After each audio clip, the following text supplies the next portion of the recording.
You're listening to NorthWoods Church Matters, a podcast of NorthWoods Church in Evansville, Indiana, where we discuss why the local church matters and things that matter to the local church. I'm your host, Matt Higgins.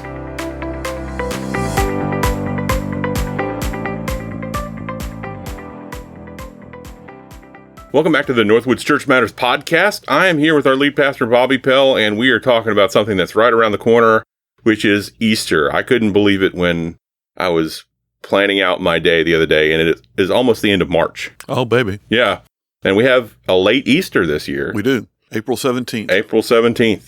Could you tell us about what we've got planned for Easter so far? For the first time ever that I can remember, we have two Good Friday services. And do you remember the times on those? 7 p.m. and 8:30. 7 and 8:30, thanks.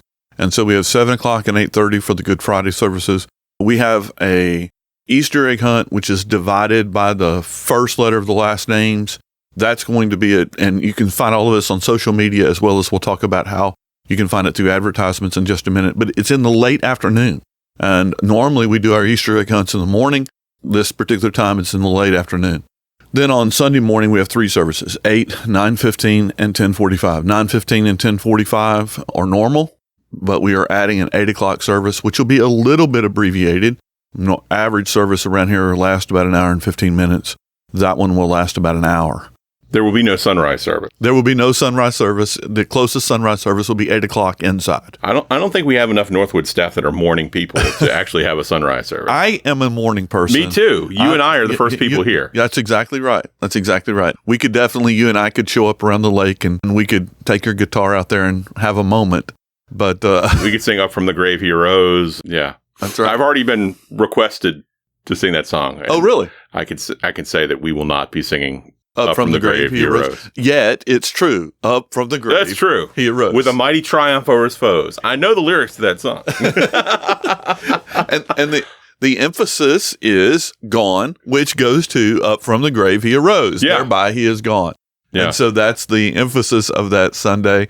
Friday night, the emphasis is on the word done. We're going to look at the 7 sayings from the cross.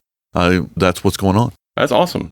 I will add one anecdote in there that when I was a pastor in Martinsville, we used to go to the one Chinese restaurant that was in town after service virtually every Sunday.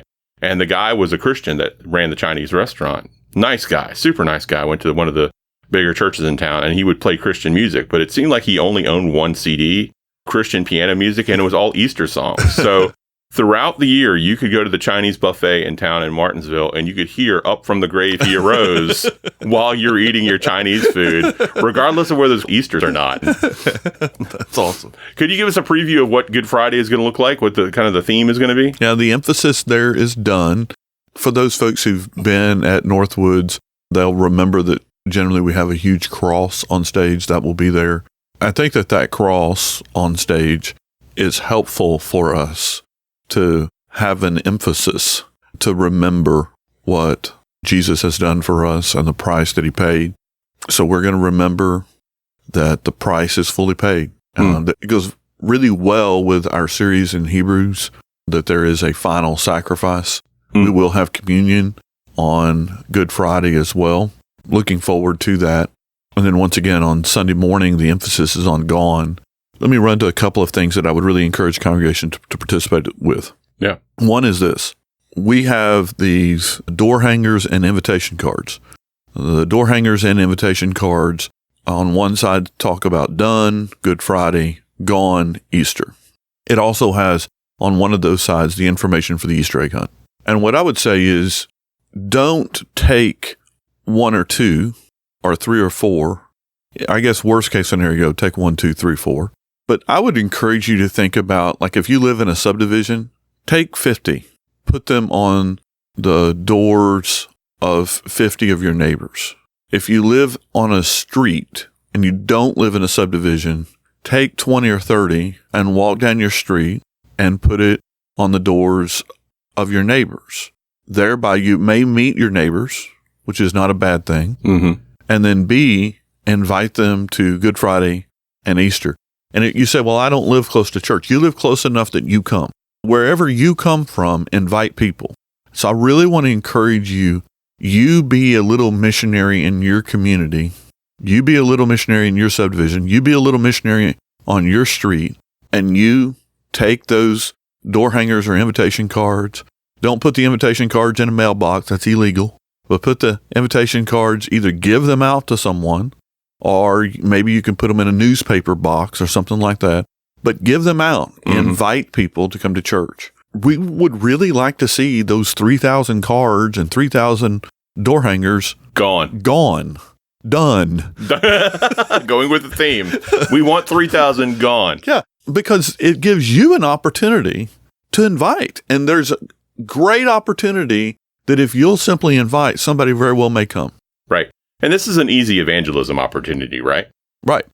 And take advantage of it. We're trying to give you the opportunity to have a conversation, to invite someone to church, and we're giving you those tools to be able to do that with. Yeah, and we've talked about before our missions path that we've shown before, which is new, but we're trying to give different opportunities for people to do outreach in their local area. And this is a great opportunity for outreach in your local area.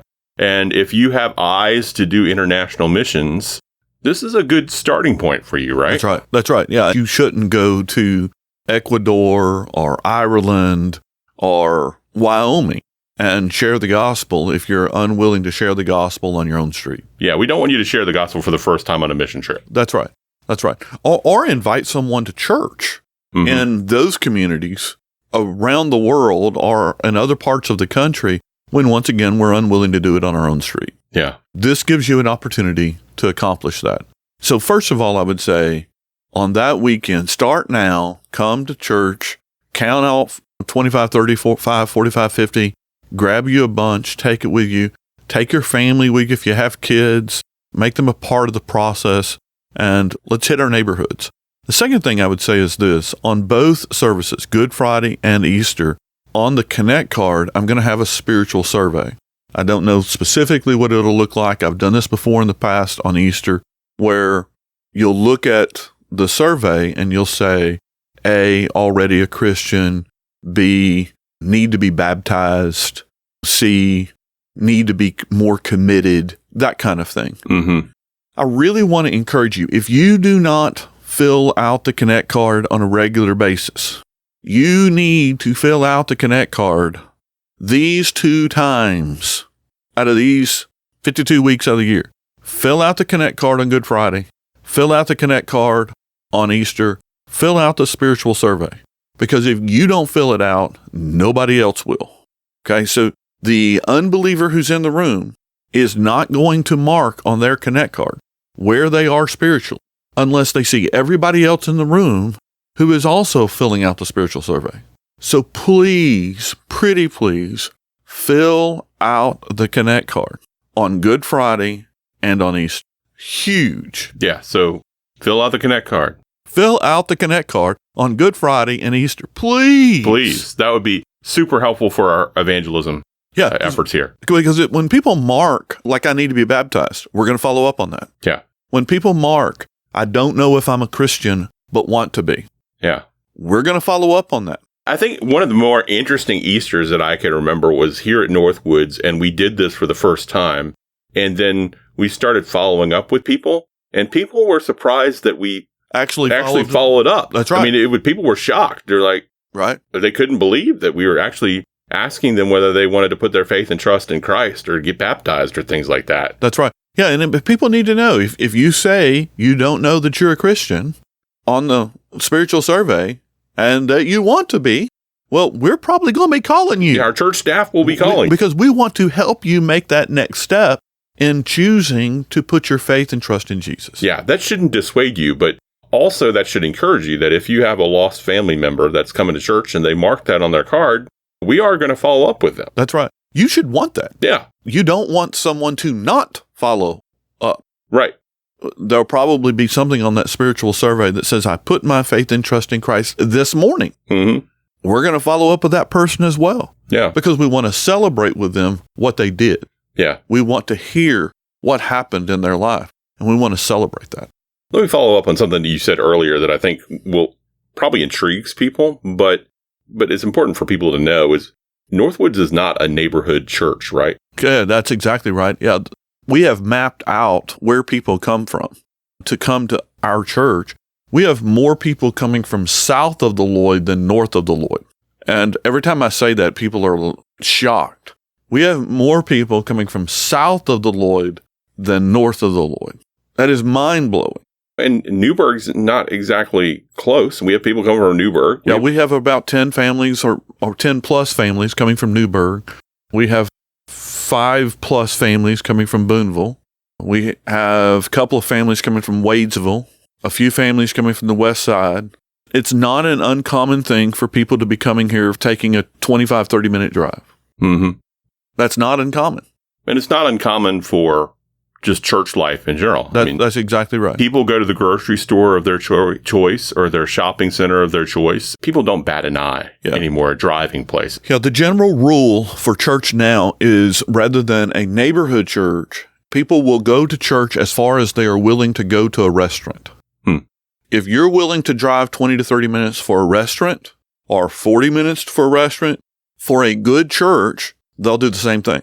Yeah. Which should help you in your thinking. If you're thinking, well, I don't live anywhere near NorthWoods, why should I put out flyers and door hangers in my neighborhood? That's right. Well, as you said, number one, you go here. That's right. And number two, people are willing to drive places, even unless gas hits $10 a gallon or something absurd. Yeah, well, and that's the point of let's say, if you're coming here, we have a family who's about to join from Mount Vernon.